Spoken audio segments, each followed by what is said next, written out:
I mean, we don't know. Well, there were craft. You know, I don't know if you know about John Walson's photographs of craft near the sun. Oh, yeah. Yeah, so, and we got verification that those were accurate photographs, by the way. So the idea was that there were, I guess, you know, interdimensionals, extraterrestrials that were visiting the sun and doing something there. I'm also told that craft can be powered from the sun, so that's also something that goes on. Well, that's interesting you bring that up. I was just on the phone with Nassim Haramein a couple weeks ago, talking about that to him, and about the hyperdimensional nature of sunspots. And he seems to think that they're using the sun as a gate, and I'm getting more and more to think that is actually what's going on. And interestingly enough, he pointed out to me that the sunspots on Earth would be volcanoes, and you know, the implication that there's some kind of hyperdimensional gates connected to volcanoes is all very interesting, because the name Volcanelli is a play on words, and something that I've been trying to figure out for a long time, exactly what he's trying to tell us with his name. And his name, if you understand how to play it out, means Vulcan, or Vulcan, which means volcano, and Canelli, which means tube or canal or tunnel.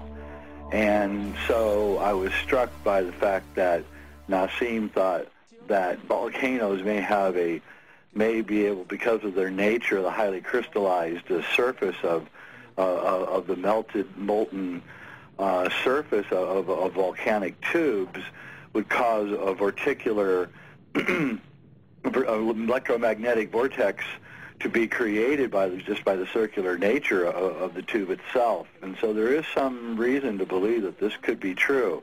And this would explain also all the high weirdness that is around volcanoes, not just UFO activities, but strange animals that are seen, and beings, say, around Mount Shasta. So it's very, very interesting. And yeah, I think that is very interesting. Well, in a sense, there's sort of a toroidal quality, or to the shape of them, and then also the idea that they could be a portal into other worlds. You know, that is a very interesting idea. It is, and the thing what's interesting about it is that if you go through books of high weirdness, and you Google, that's one of my favorite things to do on a nice sunny day, is lay in my hammock and just read books on high weirdness. And if you Google the places where these high weirdness things happen, and you just type in, say, the place, you know, Hopkinsville, Kentucky, where the Hopkinsville ghouls attacked a family in the 50s. And then you just type in Hopkinsville, Kentucky, and then type in cavern or cave next to it. And then and Google it, and you'll find that almost every weird thing that happens near some kind of area that is known for its underground activity. And people say, oh, it's leading to the underground, the hollow earth, and all that, and I don't know about any of that, because I think Nassim's really onto it. I think it's actually more likely that these are hyperdimensional gateways, and things get caught and trapped and lost in them. And some groups know how to control them and know how to go in and out of them. And then that would explain a lot of the really strange weirdness of meeting strange people near Mount Shasta who claim to be from other dimensions and all that. It's not so crazy. There's something to it, and maybe also why they're quickly closing up all these openings, and it's getting more and more difficult to get into lava tubes everywhere across the world right now. But what are you saying? You're saying it's hard to get close to what?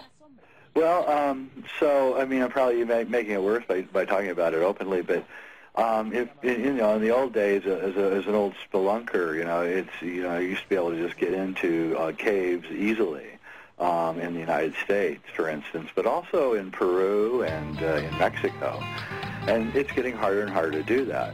Okay, we'll be right back with Jay Weidner. Thanks, Jay.